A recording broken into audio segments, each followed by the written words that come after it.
kombo ya Nzakomba na kombo ya Yepowa na kombo ya Mvidele Mukulu wa Bankambwa pe na kombo ya bakota nyonso o bako batiaki mbele la kapo na kubikisa biso loposo moindo kat na minyololo oyo umelita molai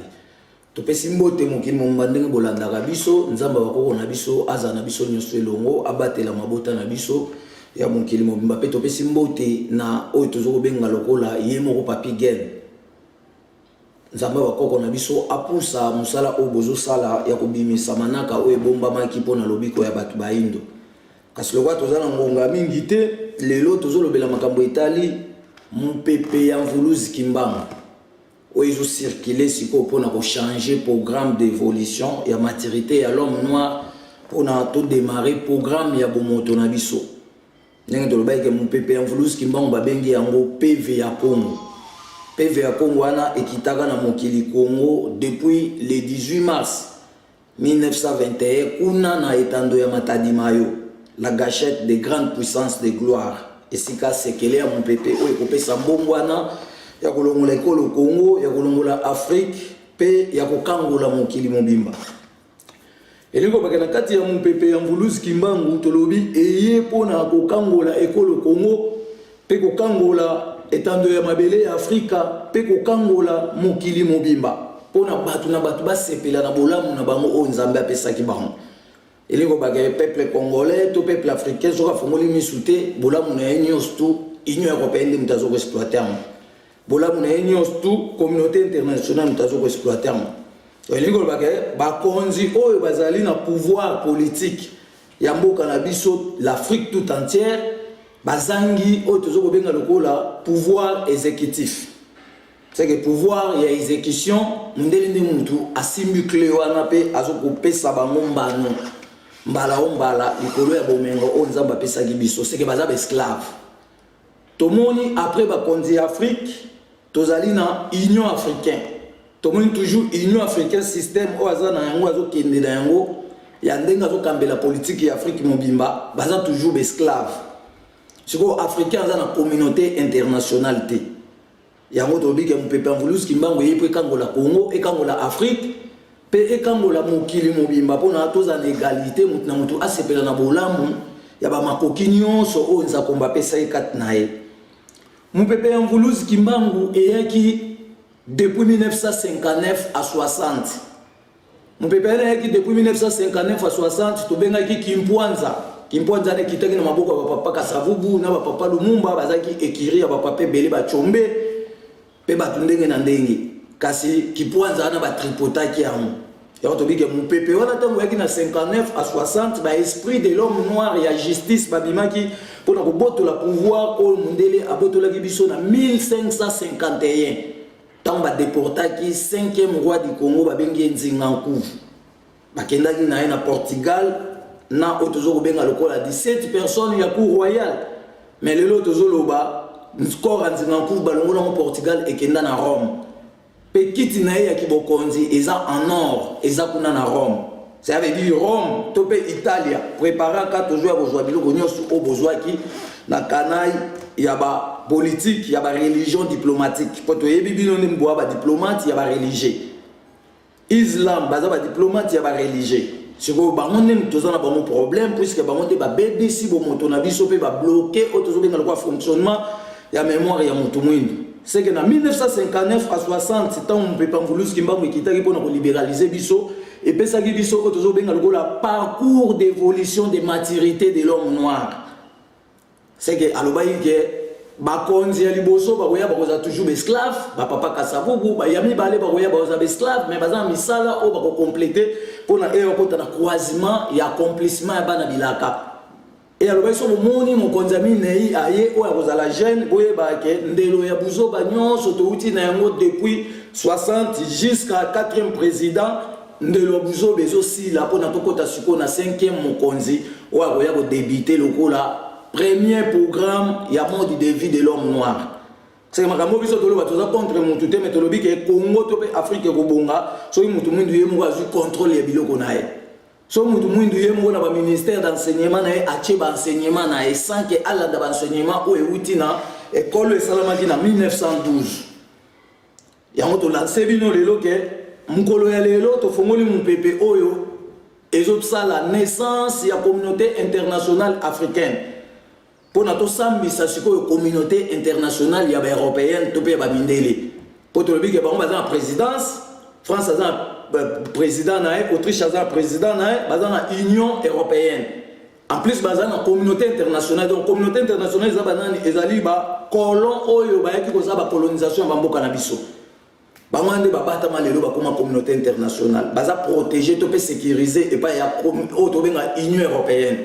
Mais africain soit dans la présidence, dans la communauté, mais dans la Union africaine, toujours sous la domination des Européens,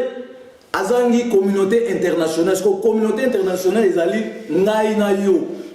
Vague, il y a des générations, il y a des jeunes, il y a des combattants. Oh, tout autre, le Belasuko,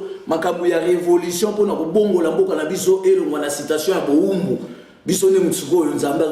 pouvoir, il y a une communauté internationale africaine pour tout ça, la communauté internationale européenne. Puisque la communauté est salamaki pour kobe sa bomoto na biso. Ba on ba konza mokili, pe tout ça bisa ba moto ye ba article obino besoin d'autorisation pour na boya ko kabola mabele Afrique. Nana autorisaki bino puisque réunion wana la décision finale, aucun Africain a participé à la signature qui est au Kabola. 54 pays, les lobotiers désordre dans Mabélé Nabiso. Il y a mis exploitation, il y a sous-sol africain. Barosamba sur le dossier Otozoloba. Déportation, vente des esclaves. Otozolo Benga Lokola, Bazali, Babozala jugé dans Otozolo Benga Lokola. Article 001, il y a un règlement de compte. Et au sein de crime contre l'humanité, il y a violation territoriale, il y a ma belle nation africaine. Quand on total, tout le monde a été bitumba, on a été bitumba en 2018. En 2018, on a été mon pépé à clairvoyance. Mon pépé à clairvoyance, on a été source, il y a ma délivrance. Il y a des photos qui sont battues, c'est chaque personne partage, part du gâteau, surtout faut les misouter, tu peux te déloger, bamote, na ba faux système au baye qui va aveugler biso et lingo ba ketwa ndo telengana ka kolela air nyonso. Nzoka zamba za na kat na biso azana kat ya batu nyonso ya mokili. Ya on to linto lo bake na le 5 avril 1905. Première réunion et salamaki na Saint-Milan, kuna na Italie. 2432 associations basanganaki bazaki batna solo ka bavandelaki Congo pe bavandelaki mabele Afrika et le 2432 associations wana depuis baya parce que ngamboka na biso yo mokolo mboka ozali na compagnie ya o tozoko benga caoutchouc te nzoka yo za mokolo caoutchouc siko mundele azwi caoutchouc na yo Yesu atie compagnie na yo wana siko bakondi Afrique ba bénéficier nani ba oza mo ba mieti ba zoko sabango mais nyonso ezokende kuna ya on va créer ba vie sociale na bango ba zo créer ba civique yozo tika yolela ozela Yesu akoya to lo ba ida Yesu akoya te mais makambo nyonso tozo chamoli kona mesa to fongoli procès à jugement à partir de mokolo lelo et liko bakende to kota 2018 africain nyonso a côté les la Union européenne pe communauté internationale c'est que tozo kota en avant il y a localisation. Pour notre basikoyo, banani yango baza bandoki ya bavi na biso, banani yango balinga atenga na otobonga. Puisque 2017, 2016, ndenge to sali ba komba na ba TV na ba YouTube, ezalaki mon pepe ya koluka ndenge nini tokoki ko débuter komba. Mais to lobi komba liboso bandaki na 59 à 60, ba fongola ki parcours ya otobenga lwa évolution de maturité ya mutu mwingi. Yango ce qu'on est au Kende, to komisko na phase ya naissance ya communauté internationale africaine ou à ce qu'on a ba mesure pour na boye bisa ba kondi o bazana Afrique ke responsabilité na bino en charge za wapi. Pour na boye bisa comme Union africaine responsabilité na bino en charge za wapi puisque so bozali Union solo pe bozana pouvoir exécutif, ça veut dire boko interdire ba mindele batika boya na ba biloko eza prohibé na kati Afrique. Boko interdire ba mindele bazana droite ba ke na Libye ba bo Kadhafi. Ils seront tous jugés puisque tu es dans le dossier, nous sommes en charge à la comptabilisation. Vous préparez toujours un bilan. Il y a des gens qui ont été depuis le premier couvent Salamaki en 1891. Tant pape Jean 23 à Salaki couvent pour nous sangani. tu expliquais que baele biso ba maser ya liboso bazaki bindele ba nuna déjà mabele koya ba bengo ba banamu quand on dit qu'il faut toyer ba musala nini oyo 2432 association oyo sangana ki na Italie na 5000 ba yaki ko sala mboka na biso lelo ba biso ba komba Monesco mais nzoka nde bazaki ba petite association moko privé ba yaki ka ko soutenir o tozo benga lisanga wana ya ba baron wana o tozo benga lokwa ba colon mais lelo ba comme na ba grande responsabilité ba biso ba komba oni tokolobela makam na bango sima toyeko zwa le 16 février 1885 ba association privée ya politique ya vie politique pe ba religion diplomatique pe européenne et yaki na kati ya Congo nde Congo ebebaki donc beba Congo ils ont ba cause ebele to ko beba Afrique ils ont ba cause ebele na 1887 bokomi ya monsieur Stalin pe début ya colonisation na Congo. Na 1891 tolobi ke Pape Jean 23 asalaki a couvent ya liboso kuna na mabele na biso Afrique kasi na 1885 basali premier train liboso na Congo kombo na yango Lala Makasi explosion ezalaki ya bakoni mutu ya train na tilelo eza na gare centrale pa na biso kuna na Kinshasa. Na 1882 lieutenant anglais kombo na monsieur Auré abotolaki bibende nyonso o batu mwindu bande ko salela misala pe abotolaki batu mwindu matière moko babengi hématite ezali matière oyo ko sala nyonso ya électricité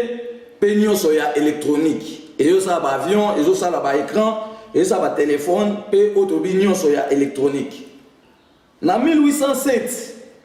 ba mindele bazwaki décision balobi ke likambo na biso batu mwindu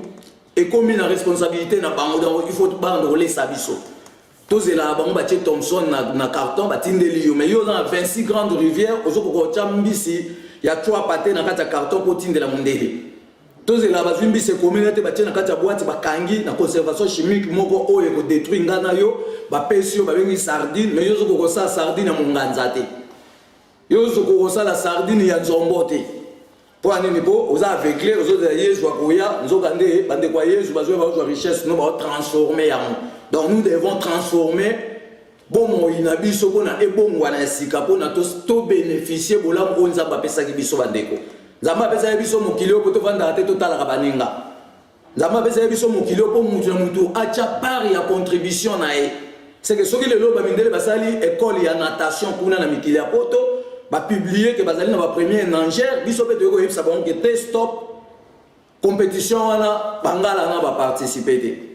pona to luka to yeba na sélection mondiale ba vrai auto benga ba nangère a solo ba uta na point ni mboka ya mokili. C'est que toujours la transformation ya monde entier na koto ba mindele na koto na biso c'est que mondele akoma na interdiction ya yo en matière na mboka na biso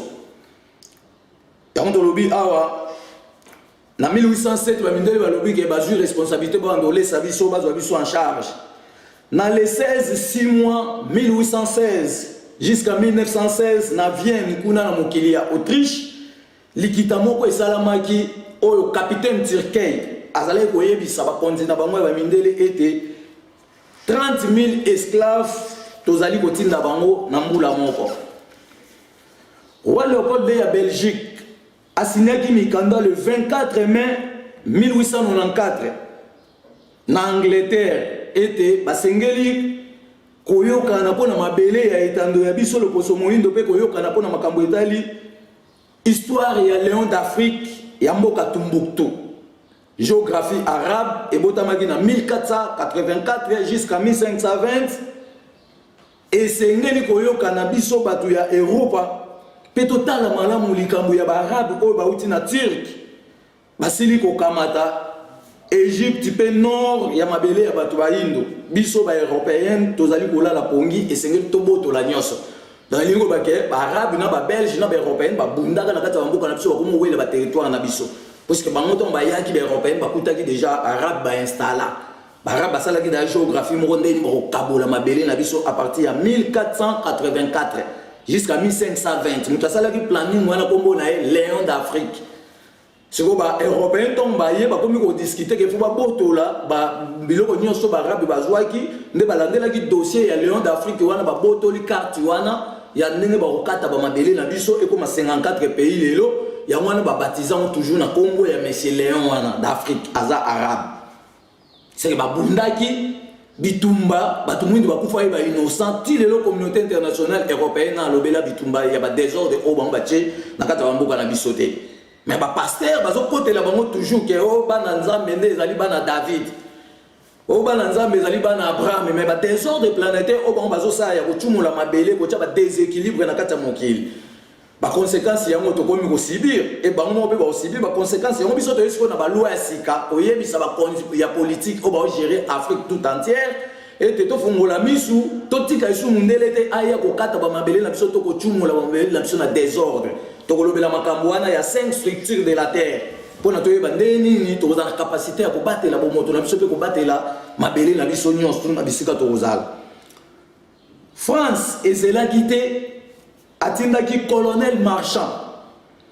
akende na ngambu ya fleuve Nil pe tanga kende na ngambu ya fleuve Nil akomaki na mboka Fashoda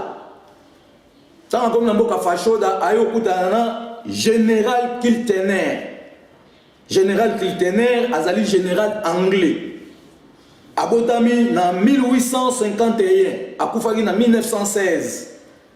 na le 10 juillet 1898 alongaki ba madiste pe ba turc kino Égypte pe Khartoum kasi général Kiltener azalaki solo ministre ya guerre to pe ya bitumba le 2 septembre 1898 ayekoli mabele ya Égypte le 19 septembre 1898 azalaki na 20 000 soldats pe azalaki mokonzi armée kino 1914 kasi colonel Marchand azalaki français pe azalaki na 200 soldats akokaki te kobotola Soudan pe Égypte kasi ba anglais bapesi lipanda na baarabe Égypte traité à Londres en Angleterre le 31 3 mois 1899 roi Léopold II ya Belgique asignaki lisusu na projet na ye pe atindaki monsieur Émile Franck na monsieur Chaltin pe batu ndenge na ndenge baya okati ya mokili pona kotala biloko ya nzambe o etondi na kati ya mabele ya Congo na 1888 mbotama ya Croix Rouge ya liboso na mabele na biso bayindo na Congo eyaki na mission ya kopesa biso vaccination o babengi vaccin nzoka rôle nango ezalaki pona ko retarder biso ba mémoire nzoka bakoko na biso pe bayaki vaccin puisque vaccin ya bato mwindu ezali ngola na mafuta mbila même pour nous protéger contre basanga par rapport à basi ko bazagaza mbal na ndako mazoke yiba libanda chaleur wana croisement ils ont détruit bana ils ont condamné santé et d'évolution à bana ndé bako bande ko protéger ngola na mafuta mbila ba vaccin monsieur ezalaki banzete c'est que tu as plusieurs sortes de vaccins pour te relobela bakambu ya pharmacopée to ya traditionnel ya ko big sanzo to na biso ndé to koyeba ba contenir nini ko ebomba na kati ya makambu wana na les 5 mois 1888 basali force publique pona basoldat wana bakengelaka bandeko na bango batu mwindu na misala ya bibende pe misala ya kobimisa bakauchu misala ya babilanga bande ko travailler bango comme esclave ekendaka na bapoto c'est que mundela jusqu'au biso batu mwindu a formé biso asali batu mwindu musu apesi bango bakomba militaire babengi bango force publique et bandaka na les 5 mois 1888 force publique ezaki yo mutu mwindo ko mokengela ndeko na o asala na domaine na bilanga siko azosala bana ya bamindele bango baozwa oto benga récolte biloko baostocker yango ezokena bamboka na bango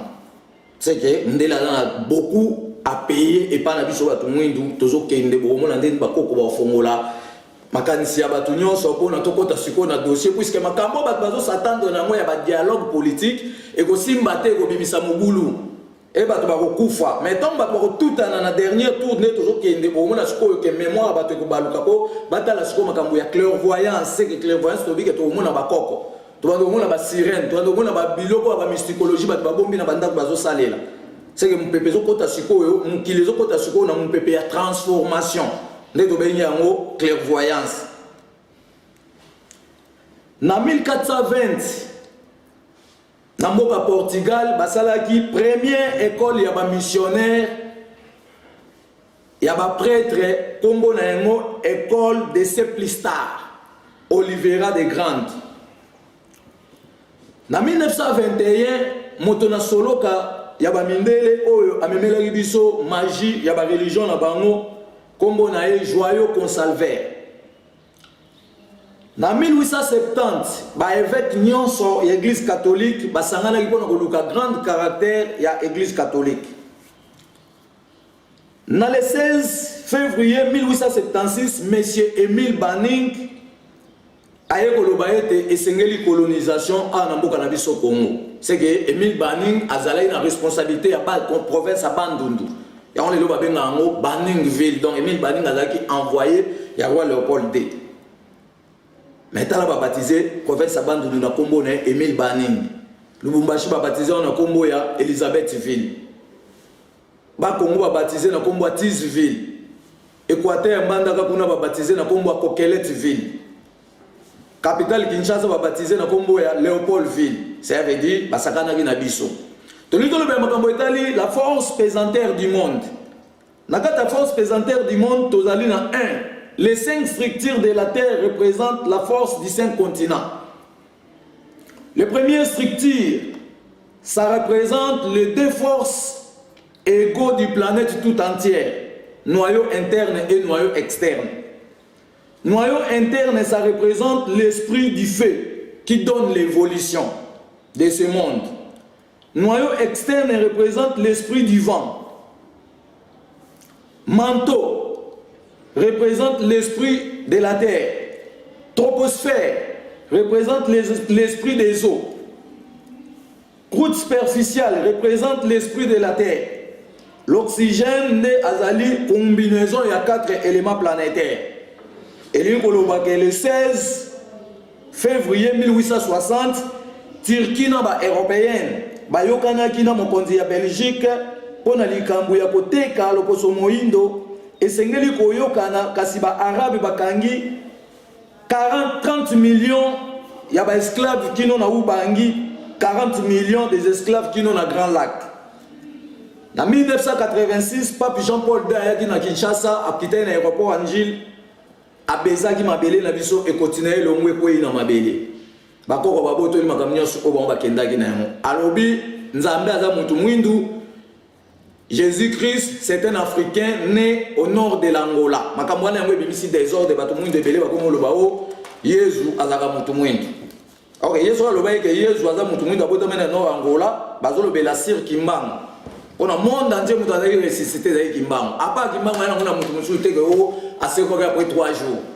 Bango ba baptisé kombo na bango. Ba mindele to ba ko kanga kimbango première fois ba kataka de muye ko la kimbango mo ba kataki soda lito ya mundele. Kimbango lokota lito wana bukili kasa nzeta niki ama kangisi lito ya bambi. Ezongi normal. Même comme na biso tout ba ju ba tiango pa na bango ba komo koso Pierre awanga na Yesu salelaki. Donc to bigel wa so c'est la raté pour ba tuba ba tonga za faible. Soso les lanza en Afrique, souka africain oui ba lisolo wana soso elekaki pa ya nani.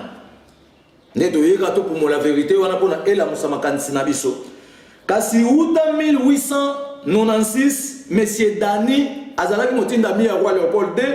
azalaki na ngambu ya mboka Rejaf kuna na Matadi pe azalaki motinda mi ya roi Léopold II kino ngambu ya fleuve Nil. Kasi Dani azalaki ye mokote azalaki na otozo benga lokwa commandant Henri kino Europe. Roi Léopold de Belgique a eu sous signé otozo benga lokola traité le 9 3 mois 1906 était enclave na yala de Koufi. En avril 1890, monsieur Henri Stalin azalaki na Mobembo na Bruxelles na chambre ya bourse liboso ya oto zoko benga lokola roi Léopold II pona koyebisa ete esengeli tomi pesa pona organisation ya assemblée ya organisation ya jardin tropical. C'est que makambo obiso tozoloba ke tobongisa mboka kobongisa mboka ezate ke tozela ba mindele nde baya po ba bongisela biso makambo wana ezoke kosila po génération oto nyokwa mingi soki to kainga maboko tozotala kaka tozela bato nde ba décida pona biso aboutissement moko ekozala te oyo ekomi temps sikoyo tolobi tocréer vie sociale eza nini tokokaboya na bamindele moto na moto akotikala na territoire na ye mpona aexploite soki tokobongisa bacoopération bato na bato bakozala bacoopération na bango wana tokokutana mpo toyeba ndeni bacoopérative wana ekoki kozala me bacontenu nyonso ya mboka ekobima te ekovanda nanu mpona ezwa na charge ya mwana mboka mpo tozwa basalaire te ndeni yo bapesa o Congo jardin munene baor badiama me yo moko kutu câble ya diama oza nango te câble ya or oza nango te ozolata or na pasi bapesa o manga bapesa o toutes sortes ya fruits ozolia jus na pasi mais ozozela ye ozo ok elola tobi te elola eza te wana ezalaki freinage ya mémoire oyo ekomi sikoyo ngonga lamuka na pongi molindo lamuka na pongi moindo lamuka na pongi lamuka moindo lamuka oh lamuka moindo zali kolala kimbangu abengi ondeko boya totonga Kongo ya sika lamuka moindo lamuka oh lamuka moindo zali kolala kimbangu abengi ondeko boya totonga Kongo ya sika na Kongo ya sika kufezali te na Kongo ya sika kembo na kembo na Kongo ya sika twanyama yele boya totonga Kongo ya sika oh lamuka moindo lamuka oh lamuka moindo zali kolala kimbangu abengi ondeko boya totonga Kongo ya sika. Donc topesi mbote mokili mobimba avec plaisir nzamba bako na biso atindika mpepe ya vérité oyo kobalola nyonso pona bosembo na ye pe bolamu na ye elata biso nyonso tosepela na ye longo liloba nzambe bomo ya seko oyo bako na biso etikala seko topesi mbote na ye moko richi mombito espoir mombito na kati ya Rabat na kati ya Maroc toujours ba courage par rapport à soutien na bino pe otozo benga lokola trésor kafuti sans oublier Yemoko otozo benga lokola Mike Nsona le grand réalisateur voilà moi muke topesi mbote bande kwaze belé moi totanga ba kombo